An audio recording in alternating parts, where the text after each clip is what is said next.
کربلا کے المناک سانحے کے بعد جب اہل بیت اطہار کے قافلے کو قیدی بنا کر دمشق لایا گیا تو یزید نے اپنے دربار کو فتح کے جشن سے آراستہ کر رکھا تھا۔ اس سے یہ گمان تھا کہ وہ میدان کربلا کی اپنی نام نہاد کامیابی کا اعلان کرے گا اور تمام لوگ اس کی طاقت کے سامنے سر جھکا دیں گے، مگر اسے کیا معلوم تھا کہ اسی دربار میں ایک ایسی عظیم خاتون قدم رکھنے والی ہیں جن کے الفاظ اس کے غرور، اقتدار اور ظلم کی بنیادوں کو ہلا کر رکھ دیں گے۔ یہ وہ تاریخی لمحہ تھا جب حضرت زینب بنت علی نے نہ صرف یزید کے تکبر کو چکنا چور کر دیا بلکہ حق اور باطل کے درمیان ایسی واضح لکیر کھینچ دی جو قیامت تک اہل ایمان کے لیے مشعل راہ بن گئی۔ اسی دوران یزید کی اہلیہ نے بھی جب اہل بیت پر ڈھائے جانے والے مظالم کی داستان سنی تو اس کا دل بے قرار ہو گیا۔ شام کے محلوں میں ایک عجیب اضطراب پھیل گیا اور ہر طرف غم کی کیفیت طاری ہونے لگی۔ آج کی اس ویڈیو میں ہم یزید کے دربار کے انہی دردناک واقعات کا تذکرہ کریں گے، حضرت زینب سلام اللہ علیہا کے بے مثال خطبے کا ذکر کریں گے اور یزید کی بیوی کے اس رد عمل کو بیان کریں گے جس نے شام کے محلات میں بھی کربلا کے غم کی صدائیں بلند کر دیں۔ آئیے تاریخ کے اس باب کی طرف چلتے ہیں جہاں قیدی تھے مگر سر بلند تھے اور تخت پر بیٹھا بادشاہ تھا مگر شکست دراصل اسی کا مقدر بن چکی تھی۔ ناظرین کرام، جب میدان کربلا میں ظلم و ستم اپنی آخری حدوں کو چھو چکا تھا تو بظاہر ایسا محسوس ہوتا تھا کہ گویا یہ داستان اپنے اختتام کو پہنچ گئی ہے، لیکن حقیقت یہ ہے کہ یہیں سے تاریخ کے ایک نئے باب کا آغاز ہوا۔ یہ وہ باب تھا جو شہادت کے بعد کے مصائب، صبر، استقامت اور حق گوئی سے عبارت تھا۔ نیزے بلند کیے جا چکے تھے، خیمے جلا دیے گئے تھے اور رسول اکرم کے اہل بیت کی مقدس خواتین اور معصوم بچے قید و بند کی مصیبتوں میں گرفتار ہو چکے تھے، مگر حق کی صدا ابھی خاموش نہیں ہوئی تھی۔ تاریخ کا ایک رخ اب ایک ایسے موڑ کی طرف بڑھ رہا تھا جہاں زنجیروں میں جکڑے ہوئے قیدی بھی تخت و تاج کے مالکوں پر بھاری ثابت ہونے والے تھے۔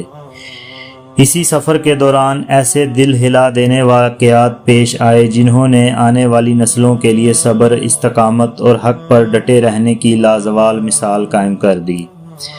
جب قافلہ اسیران کربلا دمشق کے قریب پہنچا تو شہر بھر میں چام گوئیاں شروع ہو گئیں۔ لوگ حیرت سے ایک دوسرے سے پوچھنے لگے، یہ کون لوگ ہیں جنہیں اس حال میں لایا جا رہا ہے؟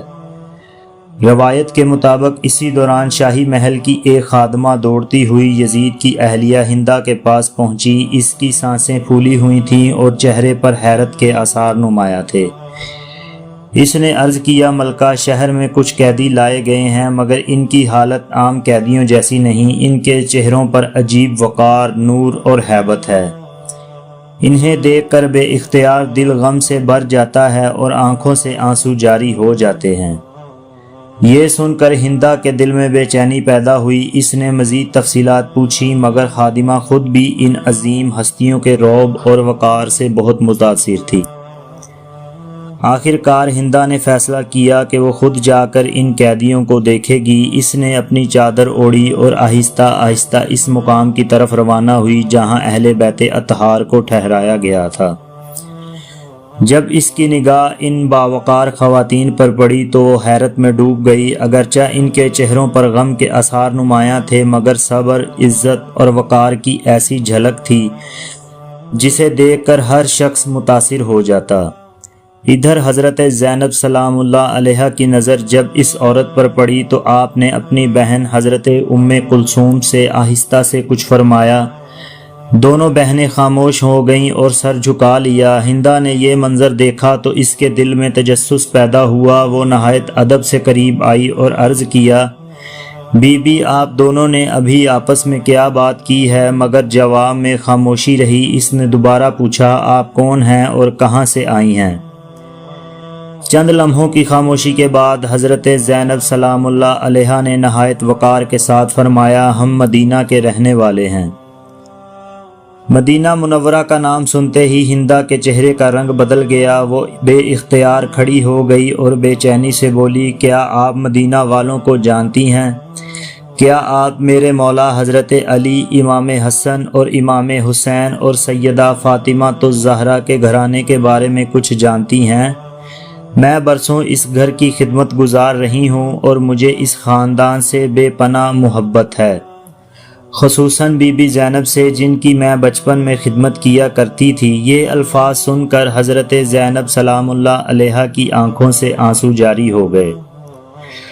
تم اس گھرانے کے کن افراد کو جانتی ہو؟ ہندا کی آنکھیں بھی نم ہو گئیں۔ اس نے بھرائی ہوئی آواز میں کہا، میں اس گھر کے در و دیوار کو جانتی ہوں، ان کی عبادتوں کو جانتی ہوں، ان کی اذانوں کو جانتی ہوں، ان کے نورانی چہروں کو جانتی ہوں اور ان ننھے ننھے قدموں کو بھی پہچانتی ہوں جو مسجد نبوی کے صحن میں دوڑا کرتے تھے۔ پھر اس نے بے قراری سے پوچھا، بی بی مجھے بتائیے میرے آقا حضرت امام حسین کہاں ہیں؟ ان کے اہل خانہ کہاں ہیں؟ ان کی بیٹیاں کہاں ہیں؟ اور بی بی زینب کہاں ہیں؟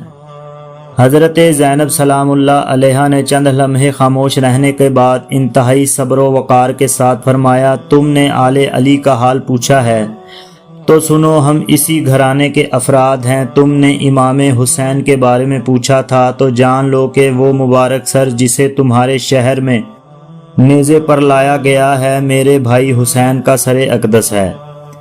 تم نے عباس، قاسم اور دوسرے جوانوں کا حال پوچھا تھا تو ہم انہیں کربلا کی تپتی ریت پر پیاسا، زخمی اور بے کفن چھوڑ کر آئے ہیں۔ تم نے امام حسین کی اولاد کا پوچھا تھا تو ان کی نسل میں صرف ایک فرزند امام زین العابدین باقی ہیں جو بیماری کی حالت میں قید میں ہیں۔ اور تم نے زینب کا پوچھا تھا تو اے ہندا، میں ہی زینب بنت علی ہوں اور یہ میری بہن ام کلثوم ہے۔ یہ الفاظ سنتے ہی ہندا کے وجود پر جیسے بجلی گر گئی، اس کے منہ سے درد بھری چیخ نکل گئی، اس کا جسم لرزنے لگا اور وہ شدت غم سے بے حال ہو کر زمین پر گر پڑی۔ ہوش آیا تو وہ روتے ہوئے پکارنے لگی، ہائے میرے آقا حسین، ہائے فرزند رسول۔ وہ مسلسل گریا کرتی رہی۔ کچھ دیر بعد جب اس نے خود کو سنبھالا تو حضرت زینب سلام اللہ علیہا نے فرمایا، اے ہندا، تم اپنے گھر واپس چلی جاؤ، ہم اپنے غم خود برداشت کر لیں گے، ہم نہیں چاہتے کہ ہماری وجہ سے تم بھی کسی آزمائش میں مبتلا ہو جاؤ۔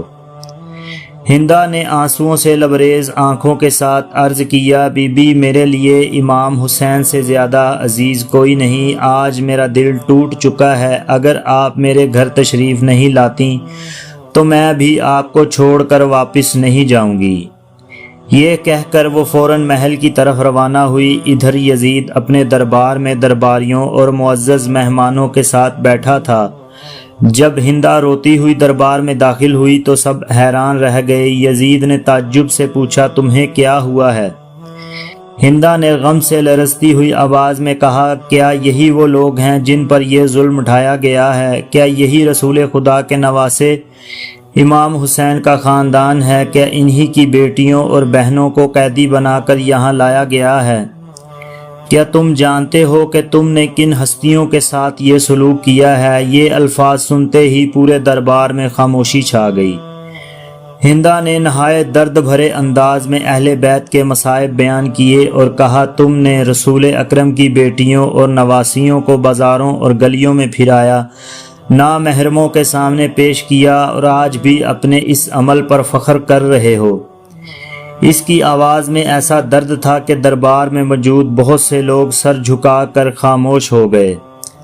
روایت میں آتا ہے کہ محل کی دوسری عورتیں، خادمائیں اور لونڈیاں بھی یہ منظر دیکھ کر رونے لگیں۔ ہر طرف آہوں، سسکیوں اور گریہ و زاری کی آوازیں بلند ہونے لگیں اور شام کے محل پر غم کی فضا چھا گئی۔ ناظرین، تاریخی کتابوں میں ہندا اور حضرت زینب سلام اللہ علیہا کی اس ملاقات کی تفصیلات مختلف انداز سے بیان کی گئی ہیں۔ بعض روایات میں اس کا مختصر ذکر ہے، جبکہ بعض مجالس اور مقتل کی کتابوں میں اسے تفصیل سے بیان کیا گیا ہے۔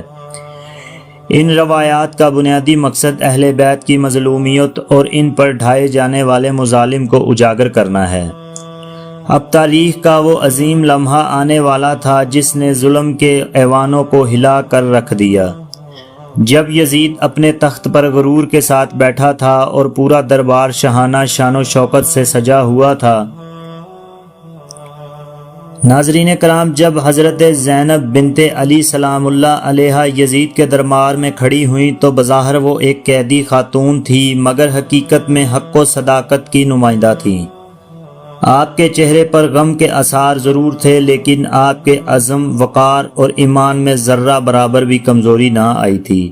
آپ نے اپنے خطبے کا آغاز اللہ تعالیٰ کی حمد و ثنا سے کیا، پھر رسول اکرم پر درود و سلام بھیجا اور اس کے بعد نہایت فصیح و بلیغ اور پرجلال انداز میں یزید کو مخاطب کر کے فرمایا۔ آپ نے فرمایا، اے یزید، کیا تو یہ سمجھتا ہے کہ ہمیں قیدی بنا کر شہر بہ شہر پھرانے اور ہمارے لیے زمین و آسمان کو تنگ کر دینے سے ہم ذلیل ہو گئے اور تو اللہ کے نزدیک معزز ہو گیا؟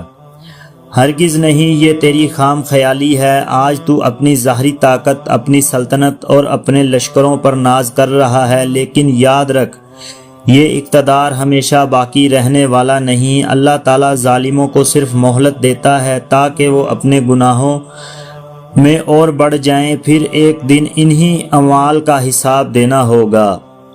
اس کے بعد آپ نے قرآن مجید کی اس حقیقت کی طرف اشارہ فرمایا کہ اللہ تعالیٰ ظالموں کو جو مہلت دیتا ہے وہ ان کے لیے کامیابی نہیں بلکہ آزمائش ہوتی ہے۔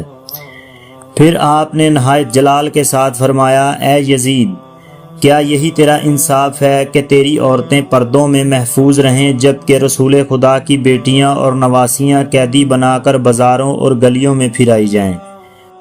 کیا تو اسے اپنی فتح سمجھتا ہے؟ یاد رکھ، اصل فیصلے زمین پر نہیں بلکہ آسمان پر ہوتے ہیں۔ دربار پر گہری خاموشی چھا گئی، ہر شخص حضرت زینب کے الفاظ سن رہا تھا۔ آپ نے مزید فرمایا، جتنا چاہے مکر کر لے، جتنی چاہے تدبیریں اختیار کر لے، اللہ کی قسم تو ہمارے ذکر کو کبھی مٹا نہیں سکتا، نہ ہماری وحی کو ختم کر سکتا ہے، نہ ہماری عظمت کو کم کر سکتا ہے۔ تیرے دن گنے جا چکے ہیں اور ایک دن تجھے بھی اللہ کے حضور حاضر ہونا ہوگا۔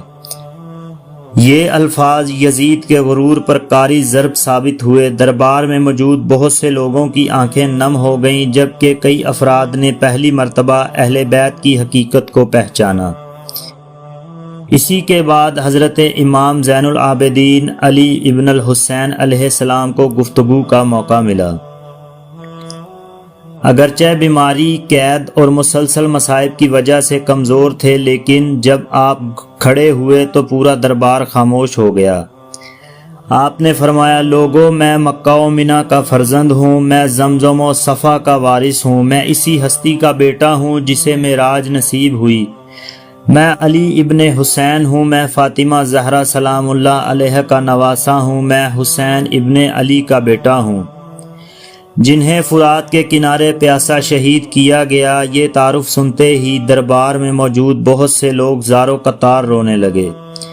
انہیں احساس ہوا کہ جنہیں باغی کہہ کر پیش کیا گیا تھا وہ تو رسول اکرم کے اپنے اہل بیت تھے۔ روایات کے مطابق اس موقع پر یزید نے محسوس کیا کہ حالات اس کے خلاف ہوتے جا رہے ہیں۔ اس نے گفتگو کا رخ بدلنے کی کوشش کی، مگر حق کی آواز دب نہ سکی۔ چند دن بعد حالات میں تبدیلی آنے لگی۔ مختلف تاریخی روایات کے مطابق اہل بیت اطہار کو عزت کے ساتھ واپس جانے کی اجازت دی گئی۔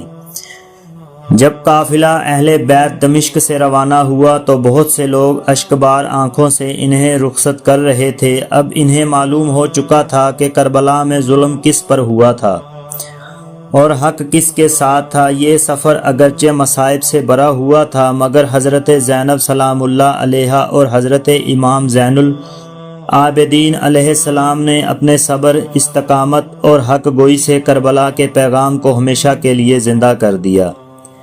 آج بھی جب کربلا کا ذکر ہوتا ہے تو حضرت امام حسین علیہ السلام کی عظیم قربانی کے ساتھ حضرت زینب سلام اللہ علیہا کا صبر، ان کی جرت، ان کا تاریخی خطبہ اور حضرت امام زین العابدین علیہ السلام کی حق گوئی انسانیت کو یہ سبق دیتی ہے کہ ظلم وقتی طور پر طاقتور دکھائی دے سکتا ہے، مگر انجام ہمیشہ حق اور سچائی کا ہی ہوتا ہے۔ اس لیے کربلا صرف ایک جنگ کا نام نہیں، بلکہ صبر، استقامت، عدل، آزادی اور حق کی ایسی ابدی تحریک ہے جس کی روشنی قیامت تک انسانیت کی رہنمائی کرتی رہے گی، انشاءاللہ تبارک و تعالی۔